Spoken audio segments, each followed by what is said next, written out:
just got back from my ride, longest ride that I've done in this year. So I think at home on the trainer, I did a 90-minute training ride. This is the first. I did like 98 minutes. I was scheduled to do 90 minutes, did an hour 38. It's actually a little longer because I don't keep track of the time from here to get off of Balboa Island, which is probably 5 or so minutes, 5:10. And I don't keep track when I come back onto Balboa Island. And the reason is I realized when I started looking at my times, it's very depressing when I push the speedometer right here from the house out, because to get out of Balboa Island, it's so slow. There's times you're probably going 3-4 miles an hour. So now, and it hurts the ego when you get back and it says a total of 20 kilometers an hour is what your average is.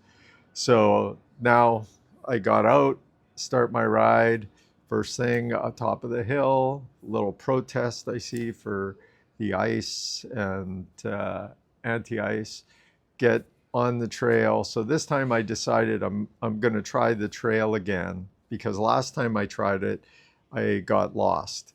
Now, to preface it, before I even went out on the trail, this morning's been nothing but a bit of a nightmare. I, woke up and wanted to post the vlog from yesterday. Had all kinds of issues, technical issues, losing this, whatever, don't even want to get into that. Then I decided, well, the bike, the last time I was on the bike ride, I never did get the power meter working. And I decided, well, I'm going to get it working this time. So I spent at least half an hour, maybe 40 minutes, maybe longer, trying to get that power meter working. New battery, change the battery around, ChatGPT and all the different things, and it just, I was doing it right. And even there, the power meter is one of those, it's for I don't know how you say it. I even downloaded their app and it wouldn't catch it. And finally, ChatGPT just said, look, they've got really good service, so they should be able to take care of you. Send them an email. So I did that. And then on the way out, I banged my elbow on the cupboard. I hit my hip on the side of the couch. And I was glad that I was going to ride a trail, because I figured my luck today, driving with cars and all that stuff, it's not going to work. So prior to leaving, I watched a YouTube video. I saw where the guy had the map. So I figured, okay, I think I know where I went wrong before.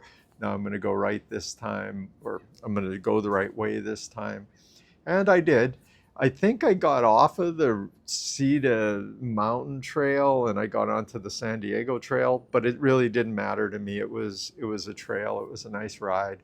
It was a good ego boost too, because the first little while I was averaging about 29 kilometers an hour. And the entire ride, I averaged 26 kilometers an hour, which I'm pretty happy with, especially keeping your heart rate low. And it's been an improvement by far from where I was before. And my neck is, it was a little tense coming back, but it's not as bad as it was when I would do a 90-minute ride last year, where it would be so bad I'd have to stop the bike and just stand up, and it would be so painful that even the last kilometer getting home, I would stop. So that was something that didn't happen today.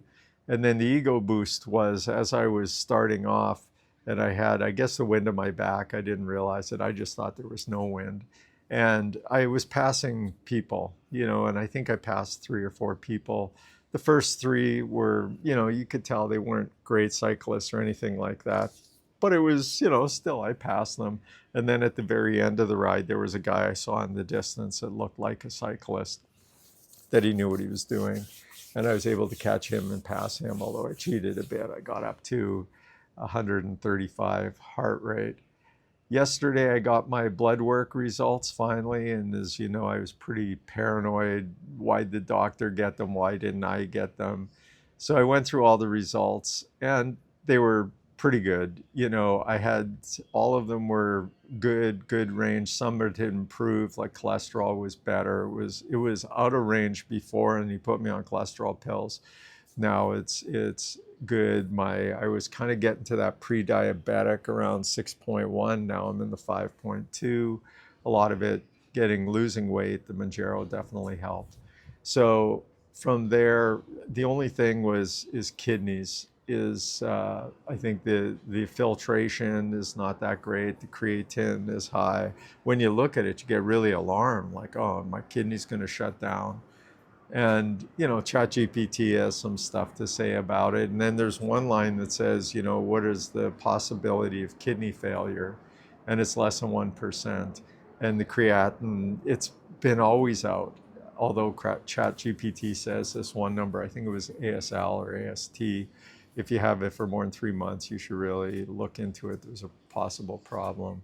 I've had it for over a year, so I don't know what to do there.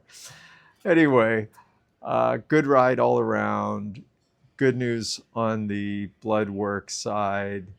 Now I've got to get the power meter running. I sure hope they don't say send it back and we'll send you a new one, because I'm not gonna. I have to keep riding. Temperature was good today. I had to wear my pullover because it was about 15 degrees, which is fine. This here, I normally wear my yellow one, but I don't think I've ever really worn this one. I think it's kind of cool. It's like a lumber jacket sort of one. I don't wear it because normally I ride on the road, but I knew I was riding trails today. Again, this one here was the start of the day too. I zipped it up, and then the whole bottom zipper broke on it and I had to play with it. So again, it was just nightmare after nightmare today. So yeah, that's it. Now it is, what time is it? It's 1:30. I'm gonna have a real quick shower and then we're gonna go out and explore. Weekends are in Southern California, kind of what, just hang out, take the car, wherever the magic truck takes us. That's where we're gonna go. Over and out, retraining pain.